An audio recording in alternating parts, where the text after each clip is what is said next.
severe thunderstorm warning for Union County, Illinois, Northern Pulaski County, Illinois, Southwestern Williamson County, Johnson County, Illinois, Southwestern Williamson County, Illinois, Southeastern Jackson County, Illinois, North Central Alexander County, Illinois, North Central Howard County, Kentucky, until 8 p.m.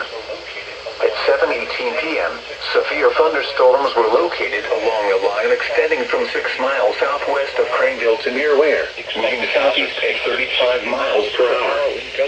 Expected hazards include 60 miles per hour wind gusts and nickel-size hail. This is a radar-indicated threat. The following impacts are expected. Expect damage to roofs, siding, and trees.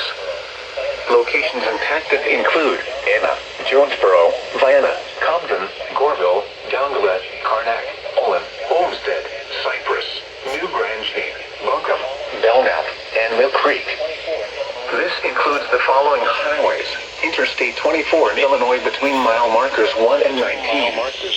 Interstate 57 in Illinois between mile markers 14 and 44. Until 8 p.m. for the following severe thunderstorm warning has been issued until 8 p.m. for the following counties: Illinois, Alexander, and Williamson, and Johnson, Massac,